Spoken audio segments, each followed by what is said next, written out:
বঙ্গের ভোটযুদ্ধ পুরোদমে শুরু হতে আর মাত্র কয়েকটা দিন বাকি। প্রার্থীরা ব্যস্ত মনোনয়নপত্র জমা দিতে। বুধবার মানিকতলা বিধানসভার বিজেপি প্রার্থী তাপস রায় সুবিশাল শোভাযাত্রা করে মনোনয়ন দাখিলের জন্য রওনা হন। শ্যামবাজার থেকে শুরু হয় বেলুন ও ফুল দিয়ে সাজানো শোভাযাত্রা। শেষ হয় মনোনয়ন দাখিলের গন্তব্যস্থল জেসএফ বিল্ডিংয়ে, যেখানে উপস্থিত ছিলেন বিরোধী দলনেতা শুভেন্দু অধিকারী। হুটখোলা গাড়িতে মানুষের সঙ্গে জনসংযোগ করতে করতে মনোনয়ন জমা দিতে যান বিজেপি প্রার্থী তাপস রায়। মানিকতলা বিধানসভার বিজেপি মনোনীত প্রার্থী তাপস রায় আজকে তিনি মনোনয়ন জমা দিতে যাচ্ছেন এবং সুবিশাল শোভাযাত্রা করে তার যে মনোনয়নের র্যালি তা ইতিমধ্যে রওনা হয়েছে। মূলত শ্যামবাজার থেকে এই র্যালি যাবে, যেখানে তিনি নমিনেশন দেবেন অর্থাৎ যেসব বিল্ডিং পর্যন্ত। জয়ের ব্যাপারে 200% আত্মবিশ্বাসী তাপস। জনগণের সমর্থন তাদের সঙ্গেই আছে বলে মনে করেন তিনি। তার দাবি, এই লড়াই তৃণমূলের বিরুদ্ধে বিজেপির লড়াই নয়, এই লড়াই তৃণমূলের বিরুদ্ধে জনগণের লড়াই। ফের একবার তৃণমূলের বিরুদ্ধে দুর্নীতির অভিযোগে সরব তিনি।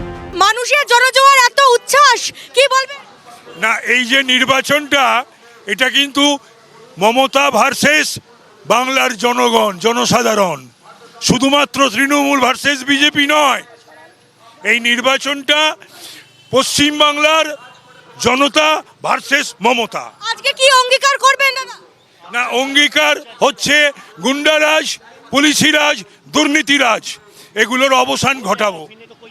জেতার ব্যাপারে কতটা আশাবাদী? একদিকে মমতা বন্দ্যোপাধ্যায় মনোনয়ন জমা দিচ্ছেন, আরেকদিকে আপনি যাচ্ছেন। 200%।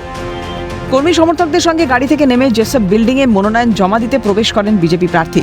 মনোনয়ন জমা দেওয়ার পথে যে জনজোয়ার সঙ্গী হয় বিজেপি প্রার্থী তাপস রায়ের, তার নিঃসন্দেহে তার মনোবল আরও বাড়িয়ে দিয়েছে। তবে জনতা জনার্দনের প্রকৃত রায় কি তা জানার জন্য অপেক্ষা করতে হবে 4 মে পর্যন্ত। ক্যামেরা সজিতের সঙ্গে রেশমির রিপোর্ট, ক্যালকাটা নিউজ, কলকাতা।